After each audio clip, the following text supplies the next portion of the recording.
શારદા શારદાંબોજં વદનાં વદનાંબુજં સર્વદા સર્વદાસ્માકં સન્નિધિં સન્નિધિં ક્રિયાત. નમસ્કાર.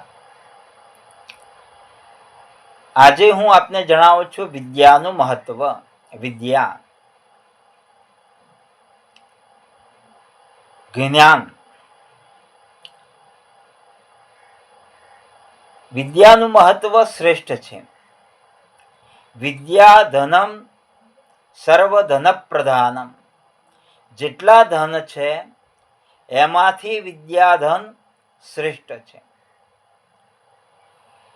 વિદ્યાર્થી અવસ્થામાં વિદ્યાર્થી અભ્યાસ કરે, વિદ્યા ગ્રહણ કરે અને એ વિદ્યા જે કાંઈ ગ્રહણ કરેલી હોય એ વિદ્યાનો વિદ્યાર્થી પોતાના જીવનમાં ઉપયોગ કરે.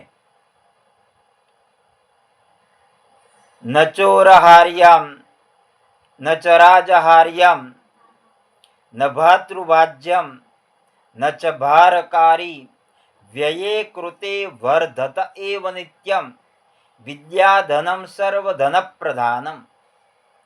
વિદ્યા એટલે જ્ઞાનની પ્રાપ્તિ કરવી. જ્ઞાન સર્વશ્રેષ્ઠ છે, વિદ્યા સર્વશ્રેષ્ઠ છે. વિદ્યા પ્રાપ્ત કરવાથી વ્યક્તિ, વિદ્યાર્થી આગળ જઈ શકે છે. જો એણે વિદ્યા પ્રાપ્ત કરી હોય,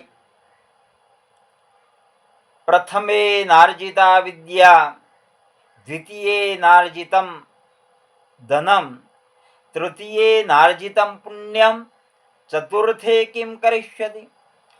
એટલે વિદ્યાર્થી અવસ્થાના 25 વર્ષ દરમિયાન એણે વિદ્યા પ્રાપ્ત કરવી જોઈએ.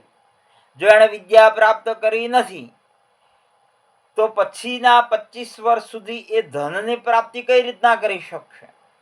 અને જો એણે 25 વર્ષ વિદ્યા પણ નથી મેળવી, ધન પણ નથી મેળવ્યું અને બાકીના વર્ષોમાં પુણ્યકર્મ કરવાનું છે તો એને પુણ્યકર્મ પણ નથી કર્યું, તો બાકીના વર્ષોમાં 75 થી 100 વર્ષના આયુષ્ય દરમિયાન તો એ શું કરશે?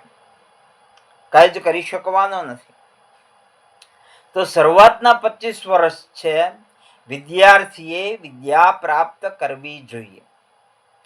વિદ્યાનું મહત્વ. ન ચોરહાર્યમ.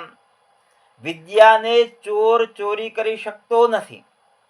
જો આપની પાસે બીજું કોઈ ધન હોય, આપની પાસે સંપત્તિ છે, આપની પાસે સુવર્ણ છે, આપની પાસે બીજું કોઈ ધન છે તો ચોર ચોરી કરી શકે છે. પણ આ જો વિદ્યા તમે જો પ્રાપ્ત કરી હોય તો વિદ્યા ભવિષ્યમાં ઉપયોગી થાય છે. ન ચોરહાર્યમ ન ચ રાજહાર્યમ. રાજા હોય, રાજા પણ ભાગ પડાવી શકતો નથી.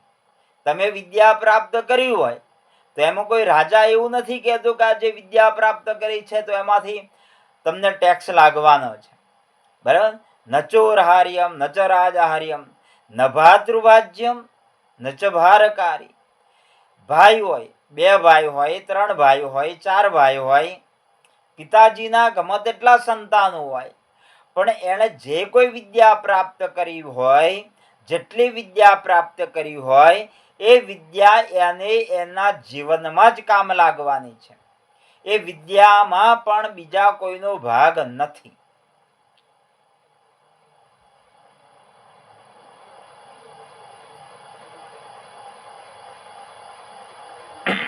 ન ભ્રાતૃભાજ્યમ ન ચ ભારકારી. એ ભારકારી પણ નથી.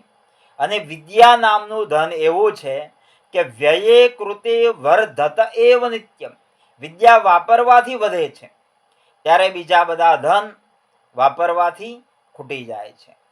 જો આપણી પાસે વિદ્યા છે, જ્ઞાન છે અને એ વિદ્યાનો ઉપયોગ કરીએ, જ્ઞાનનો ઉપયોગ કરીએ અને હંમેશા જો આપણે વાપરતા રહીએ, બીજાને આપણે આપીએ તો ચોક્કસ એ જ્ઞાનમાં વધારો થાય છે, વિદ્યામાં વધારો થાય છે. વ્યયે કૃતે વર્ધત એવ નિત્યમ વિદ્યા ધનમ સર્વધન પ્રધાનમ. અને વિદ્યા નામનું ધન એ સર્વશ્રેષ્ઠ છે. વિદ્યા એ શ્રેષ્ઠ છે. વિદ્યા દદાતિ વિનયમ વિનયાદ્યાતિ પાત્રતામ પાત્રત્વાત ધનમાપ્નોતિ ધનાત ધર્મ તતઃ સુખમ. વિદ્યાથી વિનયની પ્રાપ્તિ થાય છે.